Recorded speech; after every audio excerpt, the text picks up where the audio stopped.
이 자리에 와서 2015년도 지식재산 10대 뉴스를 보니까 그 첫 번째가 허가특허 연계제도의 본격 시행이었습니다. 이 10대 뉴스를 선정할 때 있어서 아마도 이게 첫 번째 뉴스로 꼽히지 않을까 이렇게 개인적으로 생각을 했습니다만 역시 첫 번째 뉴스로 있어서 제가 굉장히 이쪽 관련 연구를 하는 사람으로서 좀 기쁘기도 하고 또 어깨가 무겁기도 했습니다만 오늘 발표는 허가특허 연계제도의 개념에 대해서 잠깐 살펴본 다음에 본 제도가 도입된 배경 그리고 취지 및 목적을 살펴보고 이러한 도입 배경과 취지 목적 아래에서 한국형 허가특허 연계제도가 이제 설계가 되었습니다. 그래서 한국형 허가특허 연계제도에 대해서 간단히 살펴본 다음에 동제도 시행으로 인한 영향 그리고 앞으로 우리가 어떤 식으로 대응을 해나가야 될 것인지 거기에 대해서 같이 한번 생각해 보는 것으로 발표를 진행하도록 하겠습니다.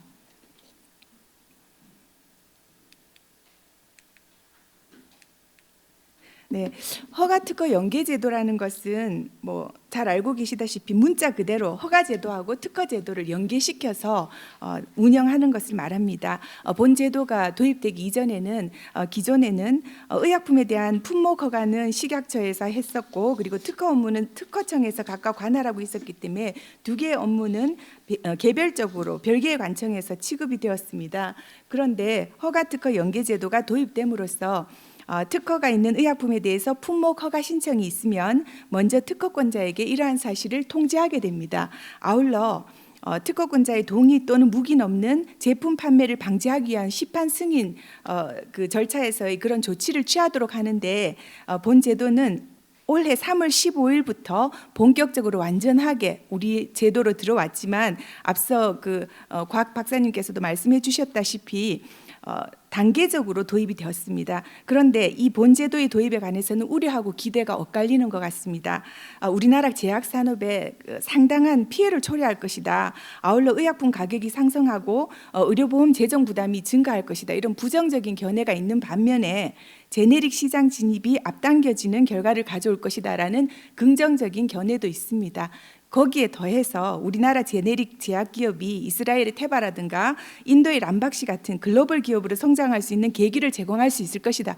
이런 장밋빛 기대까지 있는 것 같습니다. 근데 어찌됐든 다양한 견해가 존재하지만 변함없는 사실은 이제 허가특허 연계제도 우리 이미 제도 속으로 들어왔습니다. 그리고 우리 앞에는 법과 제도를 달리하는 즉 미국의 해치 왁스만 법에서 동제도가 유래했는데요.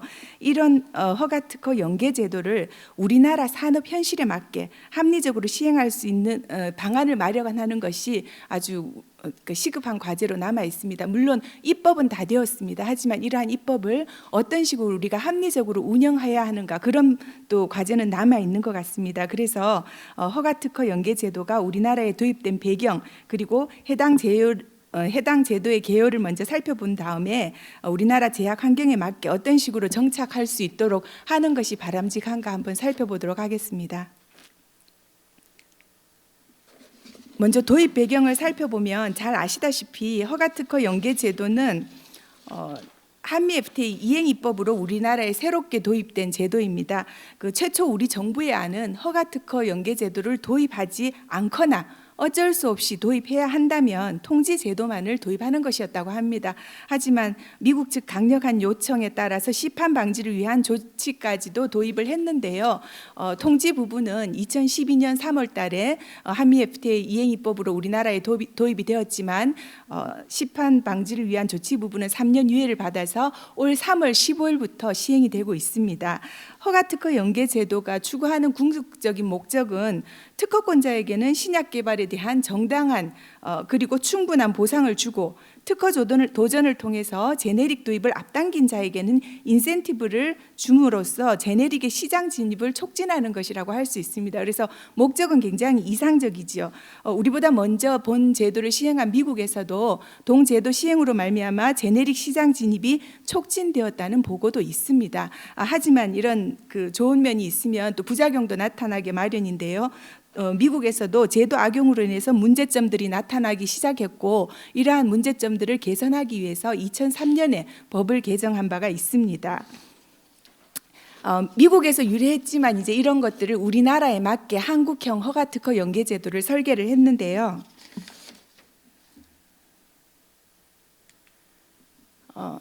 먼저 처음으로 이제 나오는 게 의약품의 특허 목록 등재 제도입니다. 특허 목록 등재에 대해서는 약사법 50조의 2 그리고 50조의 3에서 규정을 하고 있는데요. 의약품 품목 허가 또는 변경 허가를 받은 의약품의 의약품 품목 허가 또는 변경 허가를 받은 자는 그 받은 날로부터 30일 이내에 특허 목록에 등재 신청을 할 수 있도록 하고 있습니다. 즉 신약을 개발한 자가 이제 품목 허가를 신청을 할 때에 자기의 관련 특허들을 이렇게 리스트로 등재를 할 수 있도록 해주는 겁니다. 그런데 등재 대상이 되기 위해서는 물질, 제형, 조성물, 의학적 용도 중 하나에 해당해야 하고요. 아울러 해당 의약품의 품목 허가 또는 변경 허가를 받은 사항과 직접 관련성이 인정되어야 합니다. 이런 요건을 다 갖추면은요, 식약처에서 이제 특허 목록에 등재를 하고 공개를 하게 됩니다. 이 특허 리스트가 굉장히 중요한 것이 이 특허 리스트에 기초해서 판매 금지라든가 아니면 특허권자에 대한 통지가 이루어지기 때문에 이 리스트가 가장 기본적인 역할을 하게 됩니다. 자, 그러면 신약 개발한 자는 이렇게 리스트에 등재를 할 수 있다라고 했는데 이런 이제 리스트에 등재된 의약품에 대해서 등재 의약품의 유효성, 안전성에 기대어서 제네릭을 신청하는 자, 그런 자는 신청일로부터 20일 이내에 신청한 사실을 특허권자 등에게 통지하도록 되어 있습니다. 만약에 20일 이내에 통지를 안 하면 어떻게 되는가? 20일 이내에 통지를 하지 않으면 후발의약품 품목 허가 신청 처리를 보류하고 실제 통지를 허가 신청일로 간주하게 됩니다. 다만 이제 통지의 예외도 존재할 수 있는데요. 등재 특허 만료 후에 판매를 한다든가 혹은 특허권자의 동의를 얻었다든가 혹은 허가 신청하는 의약품의 효능 효과가 의학적 용도에 관한 특허권과 관련이 없는 경우, 이런 경우에는 통지 의무가 면제됩니다. 통지 의무가 면제된다는 말은 바꾸어서 말하면 통지 의무가 없기 때문에 판매 금지 또는 우판권의 대상도 아니라는 것을 의미합니다.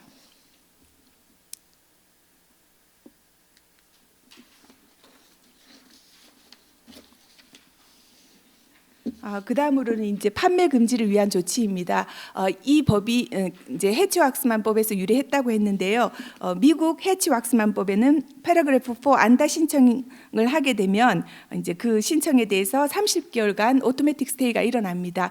여기에 대응하는 그런 규정으로 우리는 판매 금지를 위한 조치가 도입이 되게 되었습니다. 특허권자 등은 통지받은 날로부터 45일 이내에 후발의약품을 대상으로 특허 쟁송을 제기한 후에 후발의약품에 대한 판매 금지 신청을 할 수 있도록 이렇게 하고 있고요. 식약처는 기간을 준수했는지 등 요건을 심사한 다음에 후발의약품 품목 허가 시에 9개월간 판매 금지 조건을 부과해서 허가를 하게 됩니다. 즉 9개월간은 판매가 금지된다는 이야기입니다. 하지만 9개월이 경과하기 전이라도 특허 무효 비침해 판결이 있다든가 하면 판매 금지의 효력은 또 소멸이 되게 됩니다.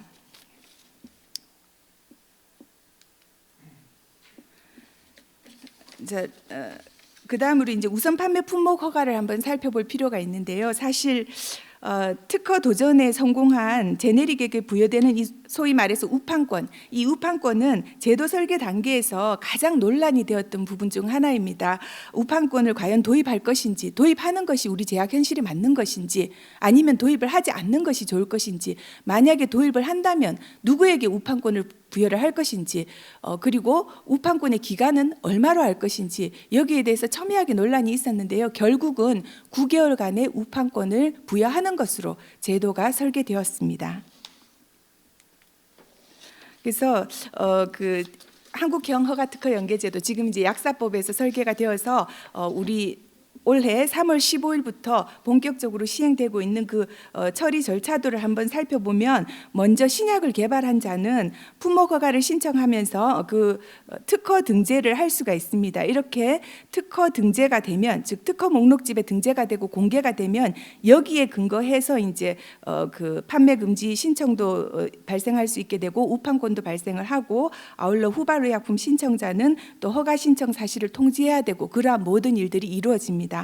품목 허가를 받을 때 특허권자가 리스트에 등재를 해놓고 그 다음에 후발의약품 신청자, 즉 제네릭은 허가 신청을 할 때에 해당 사실을 특허권자에게 통지를 하게 되고, 이 통지를 받은 특허권자가 45일 이내에 침해 소송 등을 제기하게 되면 후발의약품에 대해서는 판매가 9개월 동안 금지가 됩니다. 그리고 그 후발의약품을 신청하는 자는 특허에 도전을 한 다음에 후발의약품에 대해서 신청을 하는 경우에는 우선 판매 허가 신청을 하게 되겠죠. 우선 판매 허가 신청을 하고 특허 도전에 성공을 하게 되면 우선 판매 품목 허가를 받을 수 있기 때문에 동일한 의약품에 대해서는 일정 기간 동안 또 그 판매가 금지되는 그러한 효과를 누릴 수 있기 때문에 이거는 이제 특허권자에게는 충분하게 자기의 특허를 또 방어할 수 있는 기회를 주고, 말하자면 특허권자의 권리가 굉장히 강력해집니다. 반면에 제네릭 진입을 갖다가 촉진시키는 그런 또 효과를 가져올 수 있기 때문에 강력한 특허권은 강력하게 보호할 수 있고, 아울러 도전에 실패한 것들에 대해서는 우리가 제네릭을 통해서 소비자들에게 이렇게 후생도 증진시킬 수 있고, 이런 제도적 차원에서 보면 굉장히 좋은 제도라고 할 수 있는데요. 가장 기본이 되는 이제 특허 등재를 신청을 하게 되면 미국에서는 오렌지북, 우리나라에서는 그린리스트에 이렇게 등재가 되는데, 미국하고 우리나라의 가장 큰 차이점이라고 한다면 우리나라는 조금 아까 설명드린 바와 같이 관련성을 심사한 다음에 직접 관련성이 있는 특허에 대해서만 그린리스트에 등재를 하도록 되어 있습니다. 미국은 그런 관련성 심사하지 않죠. 그 점이 가장 큰 차이점이라고 볼 수 있습니다. 그럼 제도의 영향을 살펴보기 위해서 우선 제약산업의 특수성을 한번 살펴보겠습니다. 잘 아시다시피 신약 개발에는 굉장히 시간도 많이 걸리고 비용도 많이 듭니다. 그 후보 물질 개발해서 시장에 유통되기까지 통상 10년에서 16년 정도 소요가 된다고 합니다. 또 개발비는 보통 이제 신약 하나 개발하는데 FDA에서 승인을 얻기 위해서는 연구비가 13억 달러 정도가 소요가 된다고 합니다. 이렇게 많은 시간과 돈을 들여서 신약을 개발하는데도 불구하고 개발이 실패로 끝날 확률이 굉장히 높습니다. 개발이 성공하더라도 또 산이 남아 있죠. 유효성, 안전성 실험을 거쳐야지 제품화할 수 있습니다. 그런데 이렇게 개발은 어려운 반면에 복제는 굉장히 쉽습니다.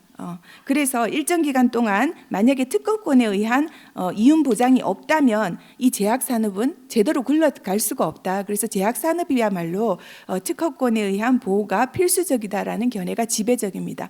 반면에 또 제약산업은 대표적인 규제 산업이기도 합니다. 그래서 그 제약산업은 이제 국민의 건강이라든가 생명권하고 바로 직결되기 때문에 때로는 특허권을 부여하지 않는다든가 권리를 제한한다든가 이런 일도 있고요. 아울러 이제 그 의약품 인허가 과정이나 약가 결정 과정에 정부가 적극적으로 개입을 하기도 합니다. 그런데 최근에 의약산업의 동향을 살펴보면 의학 발명의 보호 범위가 굉장히 확대되어 나가는 그런 것을 알 수가 있습니다. 잘 아시다시피 인간을 치료하는 방법에 대해서는 미국을 제외한 대부분의 국가가 특허를 받을 수가 없습니다. 하지만 이제 용도 발명에 대해서는 특허를 받을 수가 있는데요.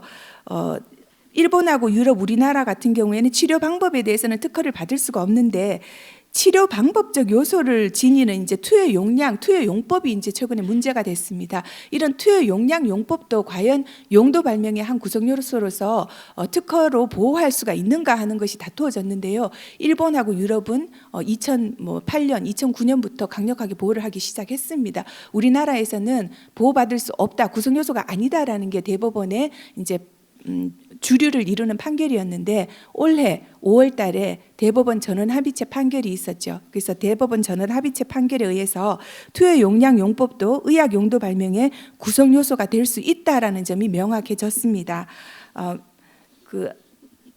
요즘 인구의 그 고령화, 삶의 질에 대한 관심 이런 거에 따라서 의약품 수요가 날로 증가하고 있다, 이런 말들이 많이 들리고, 2017년에는 의약품 전 세계 시장 규모가 약 1,300조에 달할 것이라고 합니다.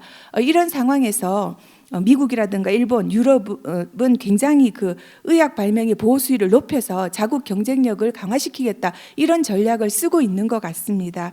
그런 전략을 쓰는 가운데 사실 미국이 FDA를 체결하면서 이번 한미 FTA에서도 가장 첨예하게 다투어졌던 것들이 의학 발명의 보호 수위를 높이는 것이 아닌가 하는 생각이 드는데요. 하지만 이제 미국은 지식재산권의 보호 수위를 끝없이 높여오면서 또 밸런스를 굉장히 맞춰왔다는 생각이 듭니다. 앞서서 그 최성재 변호사님께서 경쟁법과의 관계를 말씀하시면서 밸런스가 굉장히 중요하다라는 말씀을 해주셨습니다. 미국은 자국 입법에서는 지재권의 보호 수위를 끊임없이 강화시켜 오면서도 권리자의 권리가 강화되는 만큼 이용자의 접근권 내지는 이용권도 밸런싱을 맞출 수 있도록 입법적인 고려를 했습니다. 해치 왁스만법을 보더라도 그러한 점들을 굉장히 잘 알 수 있습니다. 그런데 다른 나라하고 FDA라든가 이런 거를 협상을 하면서는 보호 수위의 강력한 강화만 요구를 했지 거기에 맞추는 그런 밸런싱에 대해서는 별로 그러한 부분들은 존재하지가 않습니다. 그래서 한미 FTA 이행 입법을 하는 우리 입장에서는 강화되는 권리자의 보호 수위만큼 이용자의 접근권 또한 고려되어서 우리가 이러한 제도를 갖다가 이행을 해야 되지 않을까 그런 생각을 했습니다. 물론 우리나라는 상대적으로 지금까지는 특허권자의 보호가 좀 소홀한 다른 뭐 일본이라든가 미국과 비교해서는 좀 낮은 수위라고 볼 수도 있을 것 같습니다. 그런데 저는 이제 특허를 하는 입장이니까 항상 그 특허권자의 권리를 강화해야 된다라는 입장 쪽이었습니다. 하지만 이제 그 권리 강화에 맞춰서 밸런스를 맞추는 것도 그만큼 중요하지 않나 하는 생각이 듭니다.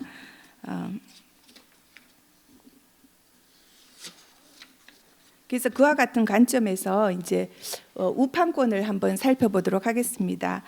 사실 조금 아까도 그 우판권이 가장 도입할 것이냐 말 것이냐 문제가 이렇게 굉장히 첨예하게 다투어졌다고 했는데 우판권 도입에 반대하는 가장 큰 목소리 중 하나가 역지불 합의와 같은 담합의 문제가 발생할 수 있다 이거였던 것 같습니다. 물론 다른 여러 가지 이유도 있었지만 역지불 합의 같은 담합 문제가 발생할 수 있고 오히려 그로 말미암아 제네릭 시장 진입이 저해될 수 있다. 본 제도의 목적에 역행할 수 있다. 아울러 우리나라는 제네릭 독점권 이런 거 없었지만 우리는 주로 제네릭 시장으로 형성되어 있고 안 그래도 특허에 도전 잘 한다. 우리는 무효심판제도 이런 것들 있지 않습니까? 또 권리범위 확인심판도 있고요. 그래서 소극적인 권리범위 확인심판 내지는 무효심판을 통해서 우리는 이런 그 독점권 안 주더라도 다른 나라보다 훨씬 더 도전을 많이 한다. 이런 견해도 있었습니다만 이런 우판권을 도입하는 것이 이제 우리나라 산업에 좀 낫지 않을까. 특히 이제 최초 신청자가 우리나라 경우에는 복수인 경우가 많이 발생할 거기 때문에 역지불 합의의 가능성 그만큼 낮아질 것이다. 아울러 우리나라 제약 산업들 굉장히 영세하고 이러한 영세한 그 제약 환경에서 사실 우리나라는 이런 기술력보다는 지금까지는 영업력 같은 걸로 승부하는 제약회사가 많았는데 이런 영업력이 떨어질 수밖에 없는 영세 기업에게는 하나의 강력한 무기가 될 수도 있을 것이다. 이런 견해가 있어서 이제 9개월로 도입이 확정이 되었는데요. 다만 이제 조금 아까도 말씀드렸지만 허가특허 연계제도 도입으로 권리자의 권리가 강화되었고 아울러 또 우판권 도입으로 가능성은 낮지만 역지불 합의의 가능성도 있기 때문에 그러한 면들도 좀 고려해서 이제 제도가 시행이 되어야 하지 않을까 하는 생각이 듭니다.